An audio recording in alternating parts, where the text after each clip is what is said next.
Minahal nga mga kaigsunan. Ang pag-ampo mo ang atong espirituhanong ginhawa sa kinabuhi ug ang dalan sa mga tubag. Makakomunikar kita sa Dios, makaamgo ug magiyahan sa kabubuton sa Dios, pinaagi sa pag-ampo.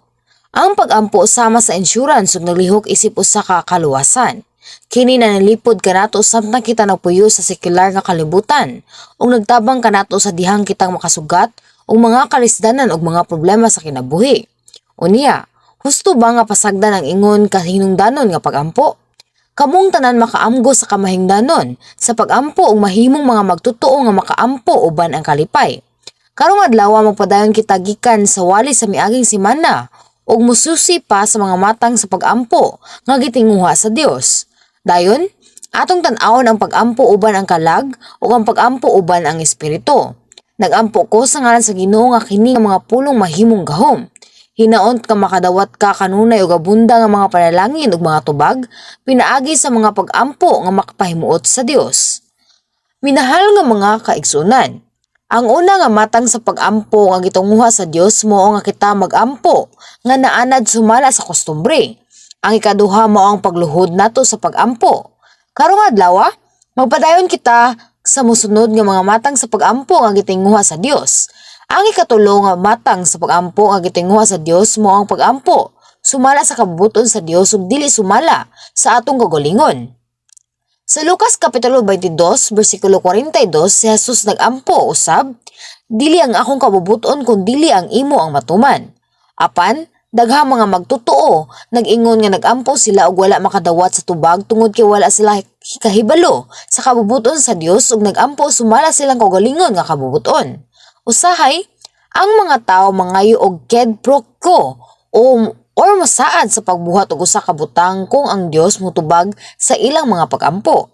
Adunay pipila nga pag-ampo sa ilang kasing-kasing nga kontento. Nag-ingon lang nga sila nga nagtuo nga ang ilang mga pag-ampo kay matuman. Apan kung walay tubag nga moabot sa tukmang panahon, sila mo reklamo og masuko.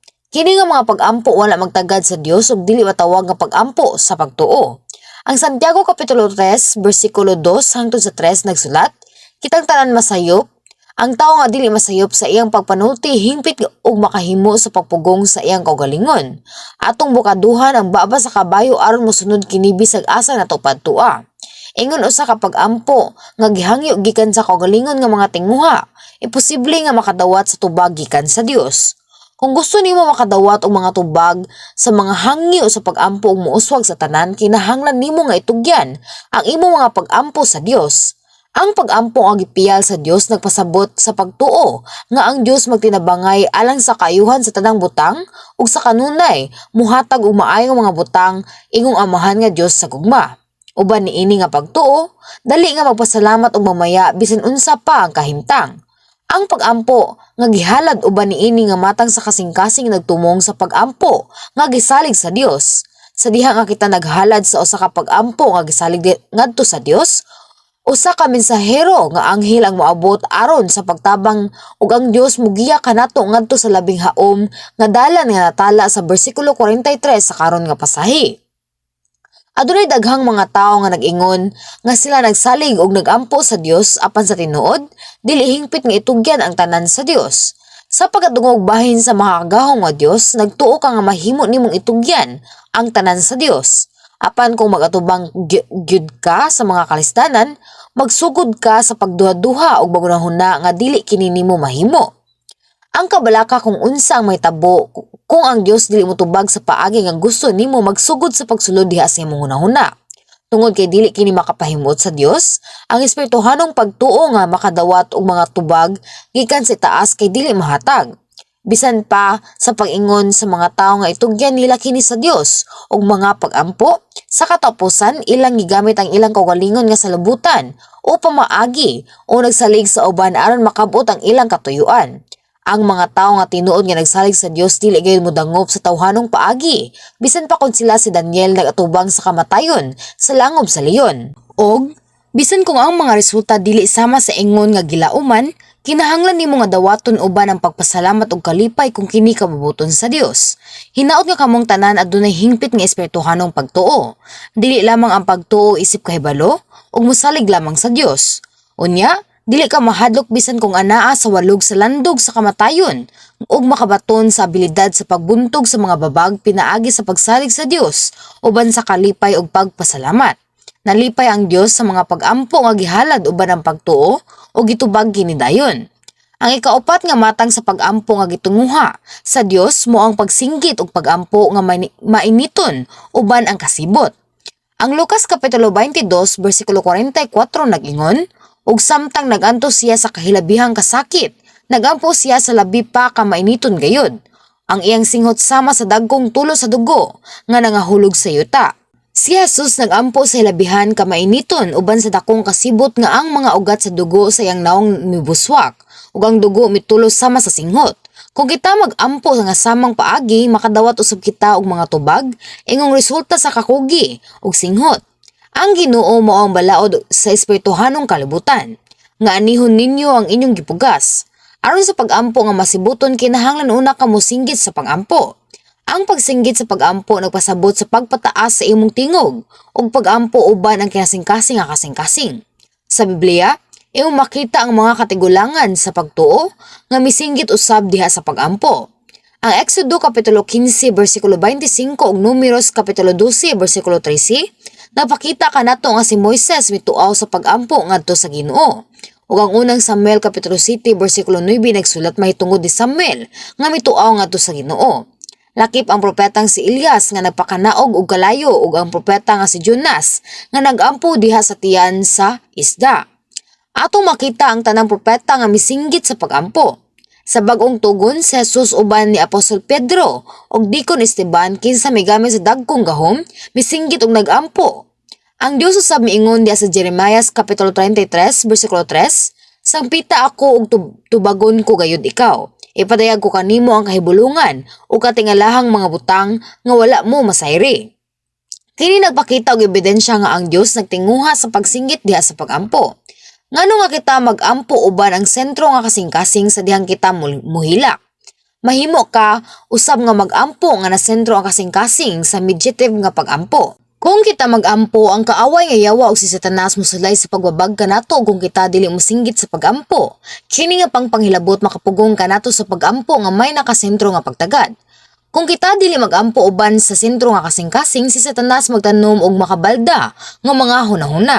Nalingya kita sa pagunahuna bahin sa bag-ong mga salida nga gitan-aw o lamian nga mga pagkaon nga gikaon o sa kabutang nga dili maayo gikan sa adlaw o wala may balaan kung nag-ampo ba kita o nagunahuna. Gipahimusan usab sa Satanas ang bisan unsang mga kabalaka o kagulanan.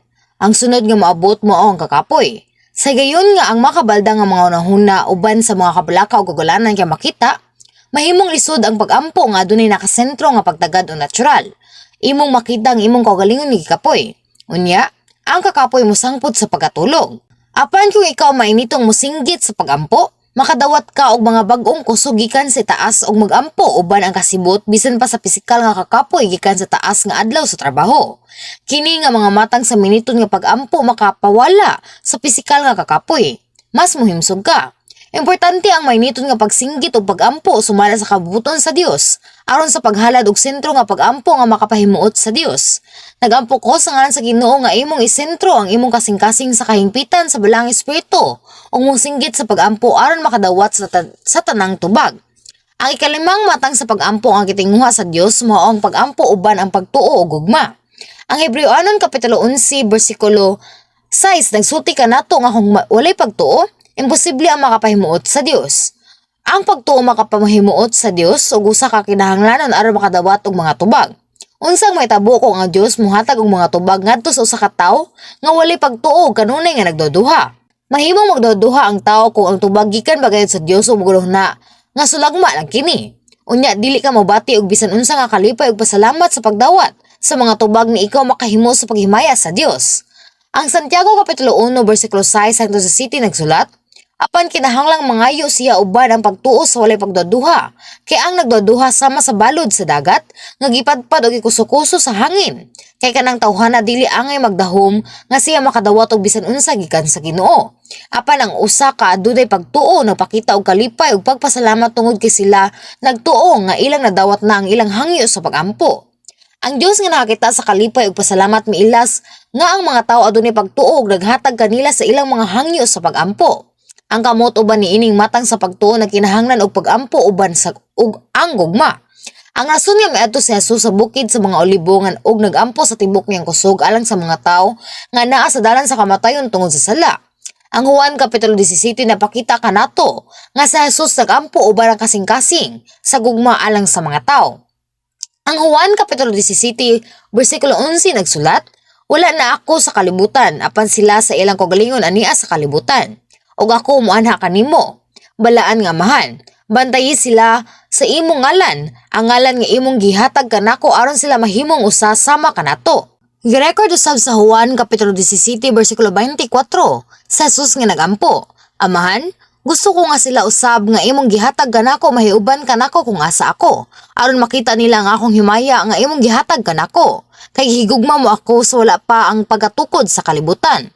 Bisan pa sa pagatubang sa nagaduol nga kamatayon sa krus, si Jesus nagampo uban ang gugma alang sa mga tao. Pinaagi sa mga pagampo sa gugma ni Jesus kita makadawat sa kaluwasan ug makakita sa himaya sa Dios sa langit isip iyang mga anak. Samtang gawas nun natong madawat og nasinati kini nga gugma, kinahanglan usab kitang magampo uban ang gugma alang sa gingharian sa Dios ug sa iyang pagkamatarong ug alang sa dili maihap nga mga kalag sa tibuok kalibutan. Kung magampo alang sa mga laing tao, importante nga ibutang ang atong kaugalingon sa posisyon sa laing tao ug magampo nga kinasing-kasing. Kinahanglan magampo usab kita uban ang mahigugmaong kasing-kasing alang sa mga tao nga lisod daw pasayloon. Nalipay ang Dios niini nga mga pagampo. Pinaagi kanato gitabangan sa Dios ang dili maihap nga mga kalag sa paglakaw sa dalan padulong sa kaluwasan. Kung magampo nga ilabay ang dili tinuod nga kasing-kasing, masayon kung magampo kita uban ang kasing-kasing nga tinuod nga nahigugma sa Dios o nagtinguha nga isalikoy ang gitamay sa Dios imbis nga dili klaro nga hangyoon nga ilabay ang mga butang. Kamong tanan magampo uban ang dili matarog nga mga pagtuo og sinsero nga gugma. Minahal nga mga kaigsuonan, importante ang pagampo aron makasulod sa espirituhanong dimensyon. Aron makadawat og gahom kinahanglan usab nga matigom kita og daghang mga pagampo. Pinaagi lamang sa pagtantang sa unod, pinaagi sa pagampo nga ang usa ka tawo makasulod sa espiritu. Sa dihang akini nga matang sa mga tawo motuman sa pulong sa Dios, ang gahom kay mosunod. Usahay ingon og magampo ka pag-ayo nga isalikoy ang unod ug mosulod sa espiritu apan higawad sa kamatuoran nga wala ka na bag-o. Unya unsay problema? Importante nga susihon kung ikaw nagampo uban sa espiritu o uban sa kalag. Una, ang pagampo sa kalag nagtumong sa pagampo nga gibuhat sa mga tawo sa ilang kaugalingong pagbuot, sa ilang kaugalingong mahuna-huna. Kung magampo ka uban ang kalag, wala ka mapuno sa balang espiritu ug ang balang espiritu dili makakontrol. Bisan kung musulay ka sa pagampo, kini mahimong lisod samtang ang unahuna nagpabilin nga blanko o sa katapusan imong gipugos ang imong kaugalingon sa pagampo. Kung mahitabo kini, dali ka nga mabalda ug musunod sa kakapoy. Kini modala ngadto sa kawalay katakos sa pagampo. Bisan pag magampo ka, mahimo ka nga magsaba-saba o mag-usab sa mga pulong. O pagkahuman sa pagampo, dili nimo mahinumduman ang imong mga hangyo sa pagampo. Ang pagampo sa kalag nahimong usa ka pagpanuko. Formal nga pagampo kay ang usa ka sentro sa pagampo gikan sa kasing-kasing. Nagpasabot kini nga bisan kung magampo ka, dili ka makadawat sa mga tubag ni madiskubre ang imong kaugalingon ug mabag-o. Lahi ang pagampo sa kalag, ang pagampo sa espiritu na puno sa balang espiritu. Kini usa ka pagampo gikan sa espiritu sa sulod ug sumala sa giya sa balang espiritu.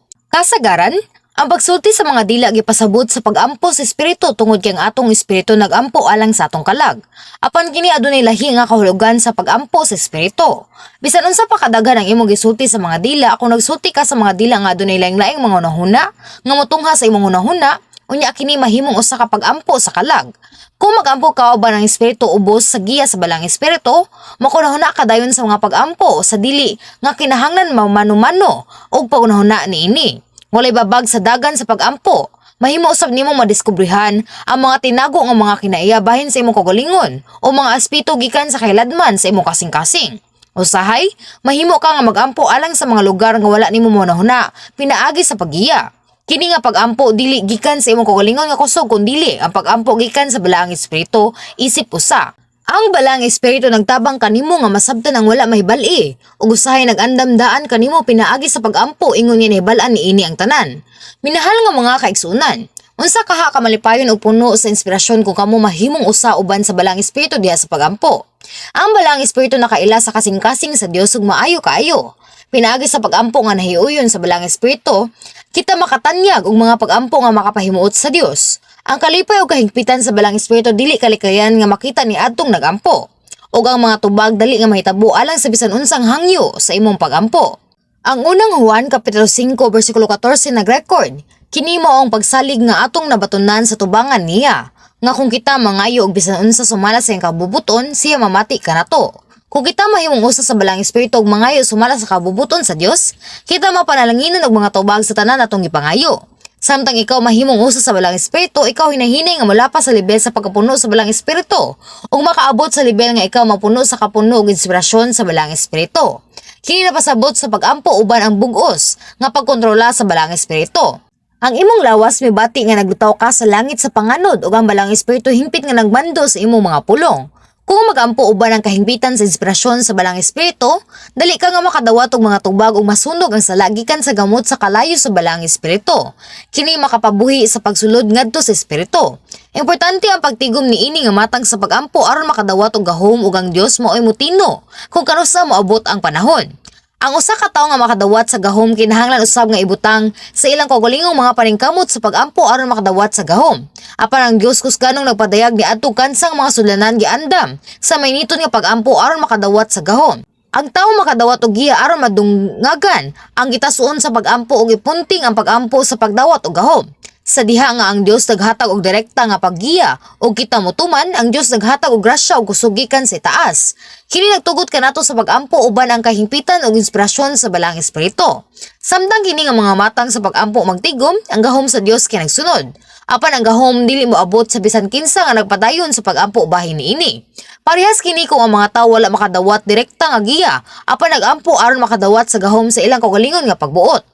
Ang Dios naghatag og giya ni adtong kansang mga kasing-kasing na usab ngadto sa espiritu sa usa ka sukod. Sa higayon nga sila mosunod sa pag-ampo sumala ni ana, ang gahom kay mosunod. Bisan ang pagdawat og gahom ug ang pag-andam sa sudlanan aron makadawat og gahom importante alang sa mga tawo nga nakadawat og direktang giya nga mag-ampo kanunay uban sa espiritu diha sa kahupnganan o inspirasyon sa balang espiritu. Minahal nga mga igsuon, karon atong kitanaw ang makapahimuot sa Dios nga mga pag-ampo ug nag-ampo uban ang espiritu. Hinaut nga kadtong pag-ampo pa uban sa kalag kay dili mawad-an sa kadasig ug mahigawan. Bisan pa sa pag-ampo uban sa kalag sa sinugdanan sa dihang ikaw kinasing-kasing nga mosinggit sa pag-ampo ug mag-ampo sumala sa kabubuton sa Dios, ang Dios makakita sa imong mga lihok ug muhatag sa grasya ug abilidad sa pag-ampo nga mayniton. Unya, ang pag-ampo dili mo bati nga lisod. Dali ka nga makapalihok sa balang espiritu sa pagdaig ug pag-ampo ug makahimo ka sa kanunay nga pag-ampo uban sa espiritu. Kung magpadayon ka sa pag-ampo bisan kung wala ka makadawat dayon sa tubag o wala mahibal-an unsaon pag-ampo uban ang espiritu, ang Dios maminaw og nagiya kanimo sa pag-ampo uban ang espiritu. Ang Dios makaila og makatubag sa nangaging mga pag-ampo sa kalagmao nga importante nga dili gayud ka mawad-an og kadasig apan kanunay nga maningkamot sa pag-ampo. Nagampo ko sa ngalan sa Ginoo nga daghang mga tawo ang mapuno sa inspirasyon ug kahingpitan sa balang espiritu. Hinaut kay kamong tanan mag-ampo isip usa ka balang espiritu ug mahimong bulahan sa nga mga magtotoo nga naghimaya sa Dios pinaagi sa pagdawat sa dagkong mga tubag. Amen.